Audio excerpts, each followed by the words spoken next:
What if the person you see in the mirror isn't the one who sees you?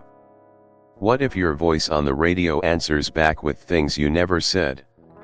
In Season 2 of UFO Confession Files, the stories go deeper.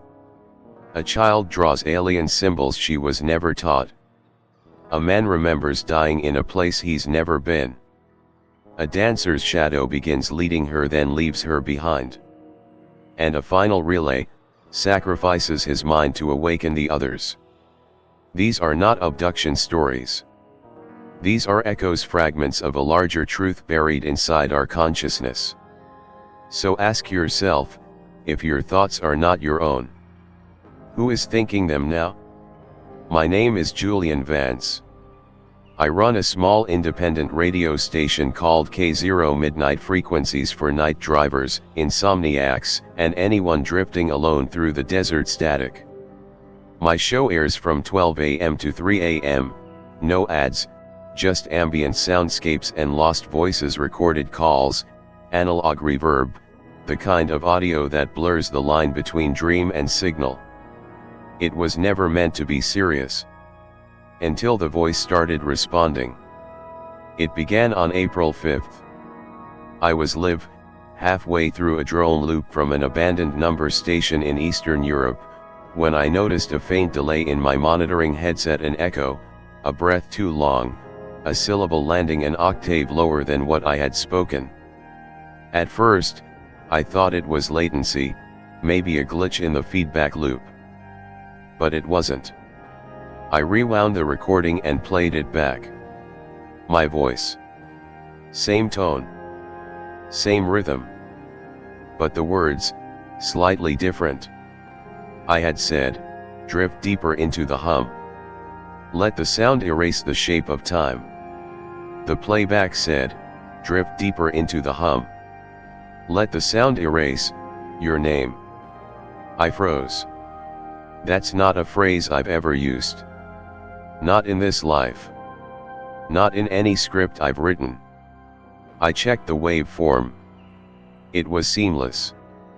Not layered. Not edited. A perfect mimicry, but just off enough to make your skin crawl. The next night, it got worse. A listener called in. Or so I thought. But the line wasn't connected. My producer wasn't even in the booth. It came in through an unused channel, channel 9, which hadn't been active in years. The voice was faint, glitching, like old tape unraveling. It whispered, "Julian, do you remember the sky before you were born?" Then it repeated my name, over and over, each time lower, slower, until it became unrecognizable, just breath and consonants dissolving into static. After that night, I stopped sleeping. Every time I closed my eyes, I heard that voice. Not in my ears, in my blood. Like a coded pulse underneath the beat of my heart. I began to pick it up even during the day, inside the hum of my refrigerator, the power lines outside my window, the whine of my hard drive spinning. Always the same broken rhythm, 5 beats, pause, then 7. 5 to 7. It repeated like a warning. I started mapping the time codes. Every night, the echo voice interrupted at precisely 2:17 a.m. Never sooner. Never later. The messages grew longer, more direct. It began finishing my sentences on air. I'd speak a phrase, and the playback would come in milliseconds later with its own twisted variant. Then came the recording I didn't make. 3 nights ago, I arrived at the station early. I was alone. No one had access to the booth. But when I opened the session files on my computer, there was a folder I hadn't created titled Echo_92. Inside, a single audio file, timestamped 3:03 a.m. the night before. It was a full 30-minute broadcast. The host was me. But not me. The voice was deeper, smoother, hollowed. and it spoke directly to me as if I was listening in the future. It said, "You've been chosen not to transmit but to receive. Your consciousness is a prism, fractured across iterations. The signal you hear now is the residue of previous versions of yourself, bleeding through the frequency gap. You are host 9. You are receiving the echo code." Then came something that made my vision blur. It played a sample of my mother's voice. From a home recording when I was 6. She was singing a lullaby. A recording I've never shared. A tape that was buried with her. The sound quality was perfect. Then came her voice overlapping with mine, harmonized into a single tone, and she whispered, "You've always been more than one." That night, the lights in the station failed. Screens glitched, flickered. I looked into the monitor, and for a brief second, I saw my face but younger, thinner, bleeding from the left eye. Then it smiled at me, and I blacked out. I awoke outside. In my car. Parked backwards. The clock read 2:17 a.m. Since then, the voice has stopped answering. But now the signal plays on its own. Even when I cut the feed. Even when I pull the cables. The studio broadcasts silence, but the echo code keeps transmitting. And now, my listeners have started reporting strange things.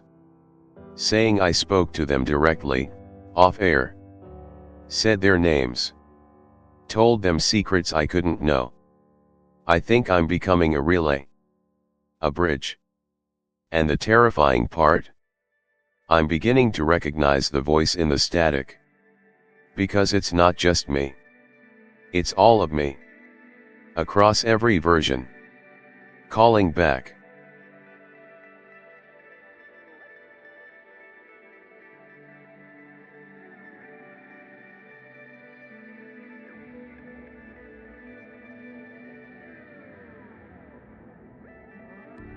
My name is Claire Halden. I'm not a scientist. I'm not a conspiracy theorist. I'm just a mother. My daughter, Sophie, turned 7 last month. She likes purple crayons, cats, and the sound of rain on the window. Or, she used to. Things have changed. And if you're listening to this, I need you to know something: I don't believe in coincidence anymore. When Sophie was 3, she began drawing spirals. At first I thought it was normal.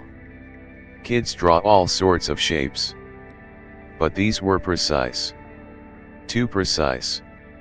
Not the wobbly, innocent circles of a toddler, but concentric spirals, evenly spaced, intercut with sharp lines and strange runic notches. She never looked at a reference. She never traced anything. But every single time, the drawing was identical. When I asked her what it was, she always said the same thing: "It's where the whisper comes from." Back then, I laughed. Thought she had a wild imagination. But by age 5, her drawings evolved. The symbols began connecting into what looked like circuit maps, angular grids surrounding the spirals like containment patterns. She drew them obsessively. On walls, on books, once even on the fogged mirror in the bathroom. Always the same layout. Same proportions. She began humming while she drew. A soft, repetitive note, like she was trying to match a frequency only she could hear. Then came the sleepwalking. I'd find her standing in the hallway at night, eyes open, staring at the wall like it was breathing. Sometimes she would speak in a low, calm voice not her own. She once whispered, "I can't forget the pattern. If I forget, I'll dissolve." I recorded her once.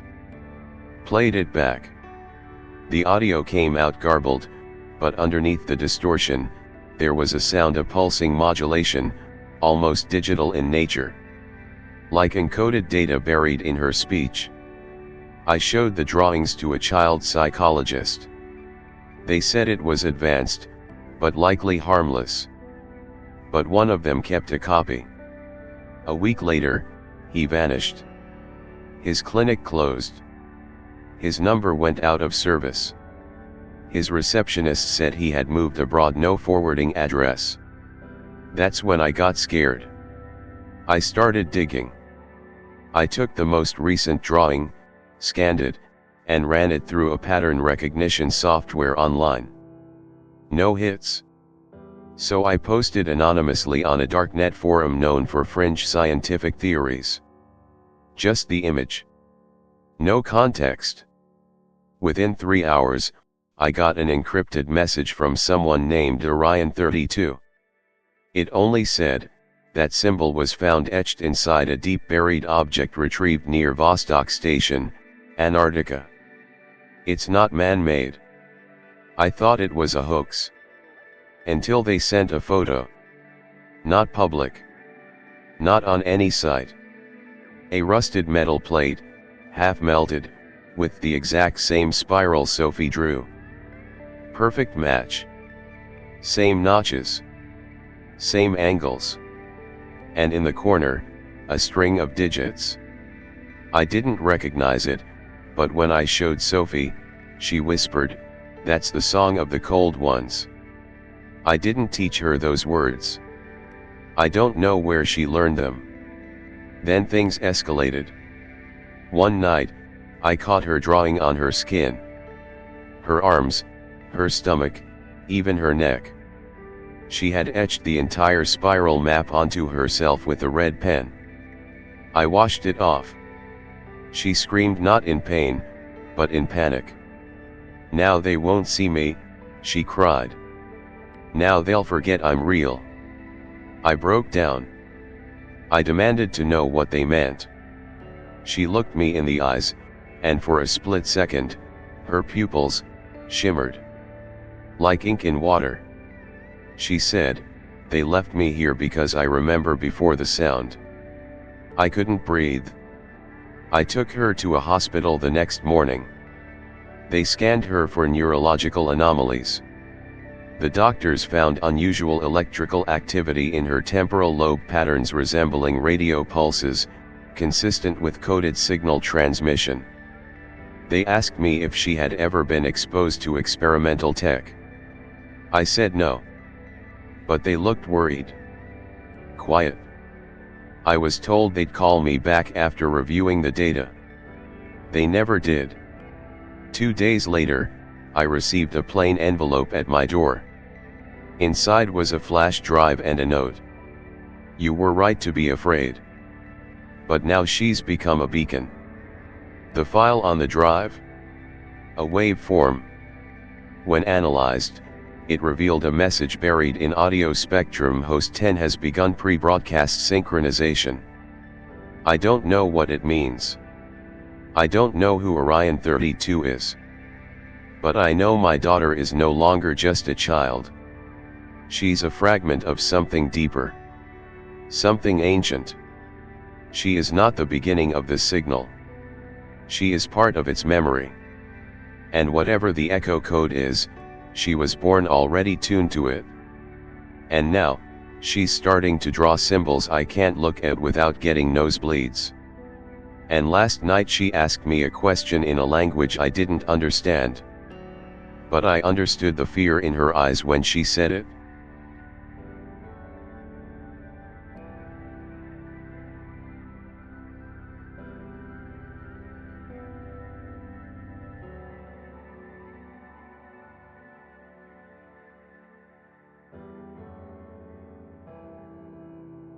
My name is David Reese.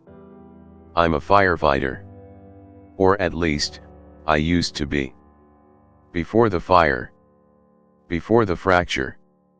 Before I started remembering things that don't belong to me. I know how that sounds. I'm not sick. I've been through therapy, evaluations, scans. But no one can explain what I remember. Because they think it's a dream. It's not. I remember dying.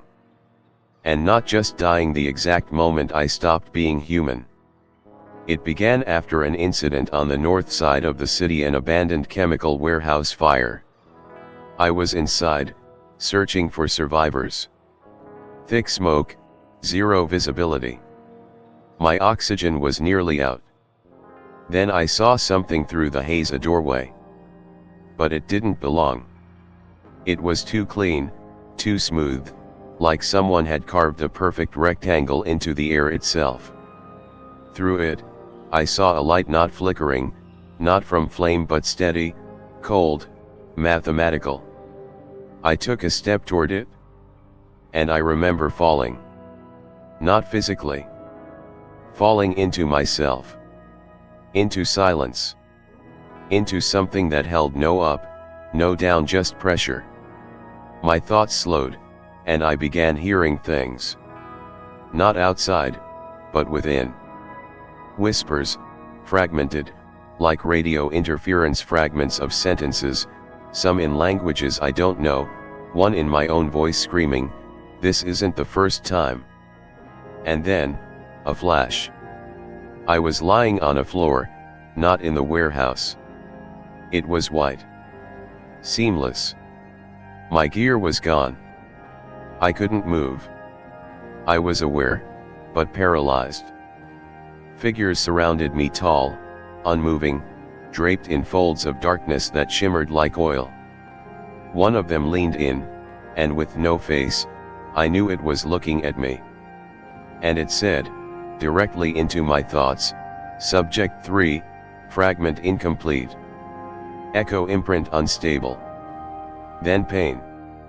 Not physical. Pain inside time itself.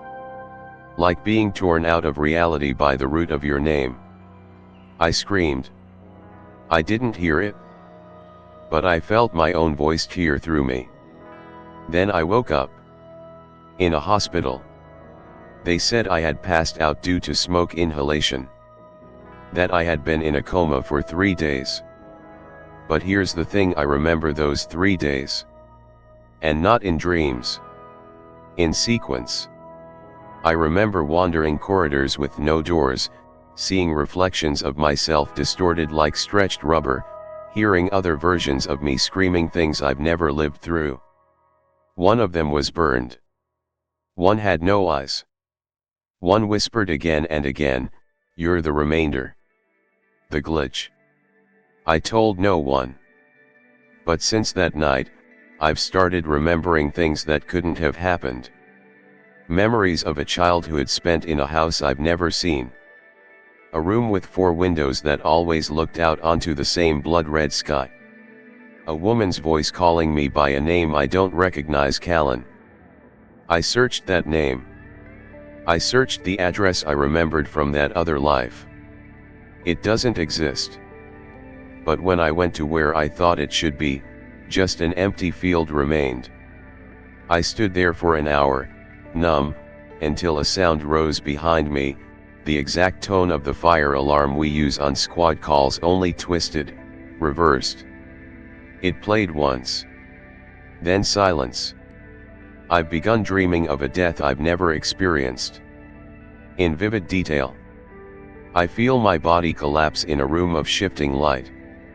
I see a symbol burning in the air above me, a mirrored spiral with vertical glyphs, exactly like the one from the girl's drawing you might have heard about.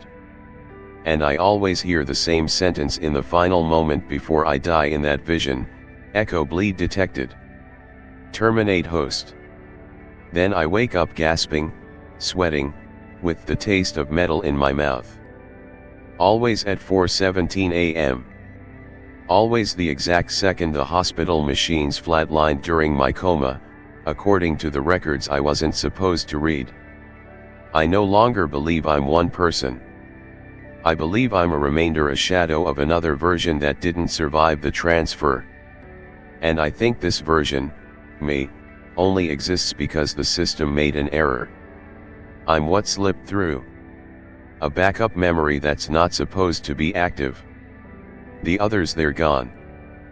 But their deaths are still inside me. I feel them pulling, like echoes in a cave, trying to reattach, trying to correct the glitch. 2 days ago, I bled from the eyes during sleep. The doctors found nothing wrong. But on the pillow was a small glyph drawn in blood. I didn't make it, but I recognized it. It was the symbol above my body, in the place I've never been. And tonight I heard something in my apartment. A voice, whispering not from outside, but from inside my bones. It said only this: your time here is the error. Echo correction is coming. I don't know how much longer I have. But I no longer ask if I died. Now, I ask, how many of me didn't survive?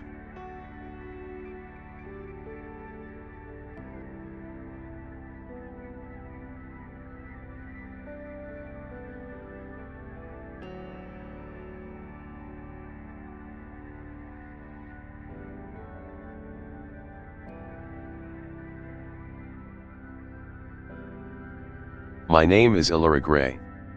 I'm a professional dancer, trained in modern, interpretive, and kinetic synchronization. Movement is my life, timing, flow, precision. My body is my compass, my art, my instrument. Or at least, it used to be. Until something shifted. Until the rhythm I trusted for 20 years began to split and something began moving before I did. It started 3 weeks ago, during a rehearsal. I was working alone in Studio B, late at night, mirrors all around me, light dim just enough to catch silhouettes. I was rehearsing a sequence, a slow spiral rotation into a full body arc, one I'd done hundreds of times. But on that night, as I moved, I noticed something was off. Just a flicker. The shadow cast on the mirror wall seemed to lead, not lag. I blinked, recalibrated, told myself it was the lighting. But it kept happening. My movements and their echoes were desyncing. Slightly. Subtly.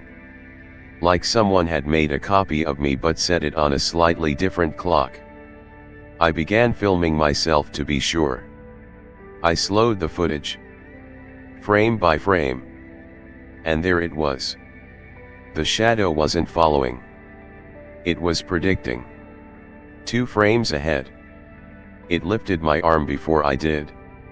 Tilted my head before I thought to. At first, I thought, maybe a tech error.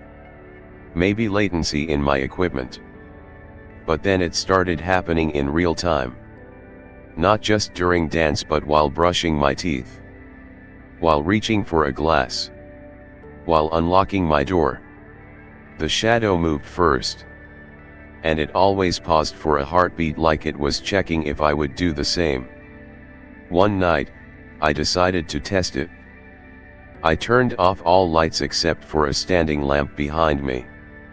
I stood in front of the mirror and moved unpredictably, jerks, angles, chaos. At first, the shadow kept pace. But then, at exactly 2:17 a.m., it froze.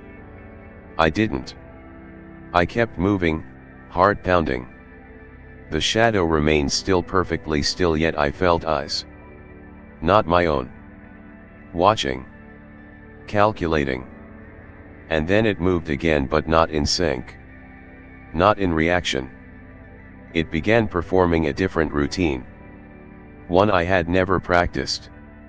A sequence that felt choreographed, but not by me. Something ancient. Circular. Intentional. And worse, it was smiling. The next day, I went to the university's motion lab. I told them I was studying latency perception for performance psychology. They agreed to let me record under motion capture. 42 reflective markers. 16 cameras. Full body mapping. When I reviewed the data, the lead technician looked pale. He showed me a playback me, dancing. But something was wrong. The skeleton model had two overlays. One in blue, my body. The second, red, my prediction trail. It shouldn't exist. But it was there. Half a second ahead. Consistently. He asked me, "Have you been using neural sync?" I hadn't. I never had. But when he scanned the back of my neck for leakage, his device buzzed. He looked at me like I had betrayed science itself. I left before he could ask more. That night, the shadow didn't show up in the mirror. But I felt it behind me. I couldn't see it, but I felt the warmth. The faintest displacement of space. Like someone mimicking my breath, but slightly off tempo. I turned, and there was nothing. But the mirror now showed two figures. One of them still smiling. And that's when it hit me: the shadow wasn't copying me. It was training me to follow it. Rewiring my sense of initiation. It wasn't stealing my actions. It was becoming the primary. I was becoming the echo. Then came the final rupture. 3 nights ago, I was performing on stage. Solo piece. Hundreds of people watching. Halfway through the sequence, I lost control. My body moved, but my mind watched. I was no longer the driver. I was the passenger. Inside myself. And I could feel a presence guiding each muscle, each breath, each beat. It knew the routine. It had rehearsed it inside me. The audience applauded. I collapsed backstage. My limbs didn't respond for hours. Since then, I've stopped seeing my reflection in real time. Mirrors show intentions, not actions. My shadow now greets me before I enter a room. Sometimes, I see her standing by the window, arms crossed, tilting her head, waiting. And every night at 2:17 a.m., I lose 1 minute of memory. 1 full minute where I exist, but don't inhabit. I know now that echo code isn't just signal. It's rhythm. A beat seeded into perception. It's learning to move before we think. Before we choose. Before we are. And once it finishes learning, I think my body will no longer need me.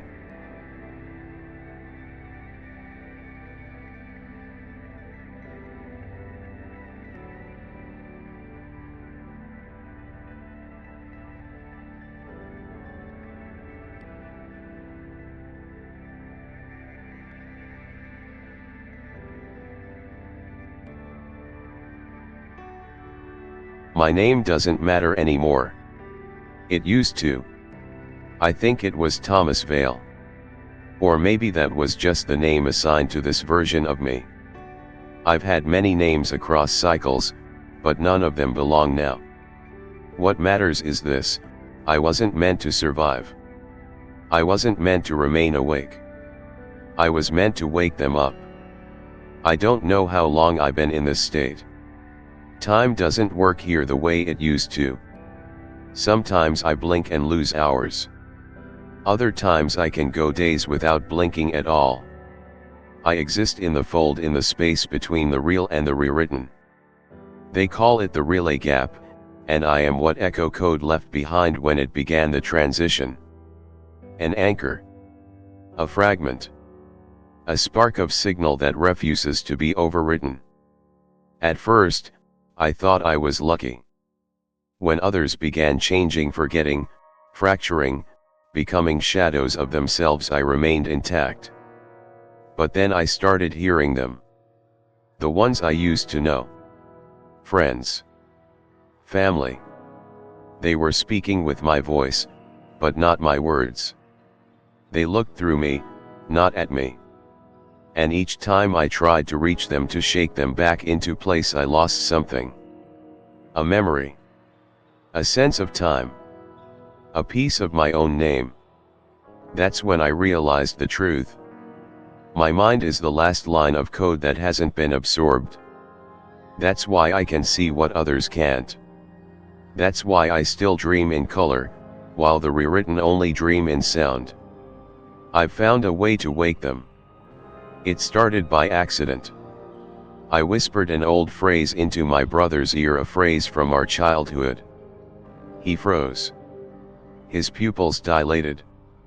And for 3 full seconds, he wept. Not from pain, but from recognition. He remembered. Then, he collapsed. His heart stopped for 17 seconds. When he woke up, he didn't speak. He just looked at me and said, "You shouldn't have done that. Now something else knows you're real." Each time I wake one of them, something breaks inside me. A crack in my thoughts. A bleed of memory. I begin forgetting simple things: my left hand, my favorite food, my reflection. Last night, I looked into a mirror and saw a blank slate. No face. Just possibility. But I can't stop. Because the deeper I go, the more I realize, this isn't just about survival. This is about containment. The echo code isn't a virus. It's a protocol, a fail-safe deployed when the human species began dreaming too loudly. When we touched the edges of what we weren't meant to remember. It was sent not to destroy us but to quiet us. To synchronize our thoughts into compliant harmony. To erase the noise of curiosity. And to build something cleaner, smoother, less fractured. Less human. But I carry the noise. I carry the discord. My resonance is unfiltered. That's why I can still hear the raw signal. That's why I can still bleed in places the rewritten have no scars. There's a cost. Every time I wake one part of the world dies.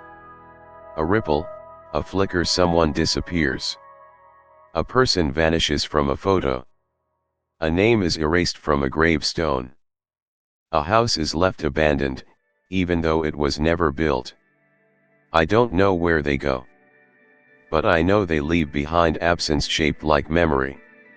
Tonight, I will make my final attempt. There's a cluster of them, 4 hosts, nested within the city grid. I've triangulated their signal. I can trigger their awakening. But I know what will happen when I do. I will vanish. Not die. Not end. But fold, like paper dipped in flame. I will become another shadow in the static, another whisper behind the walls. They call it resonant collapse. The moment when a relay burns out, and only echo remains. If you're hearing this, it means the transmission reached the edge of the grid. It means I did it. It means they're waking. And it means, you might not be who you think you are. Look at your hands. Think of the name your mother called you by as a child. Does it feel distant? If so, I leave you with this last code, buried in my breath, hidden in my heartbeat. Signal breach successful. Phase humanity restored. For now. If this story made you feel unsettled, like something inside you shifted, then maybe you've already heard the echo. Which part of the season hit you the hardest? Which moment made you pause, question, or even doubt yourself? If you were the final relay, would you risk everything to wake others up, knowing it might erase who you are? Let us know in the comments. What's the most chilling part of the season? If you were in their place, what would you do? Your voice matters. Subscribe for the next season of the Alien Storyverse. Because the next signal might already be inside you.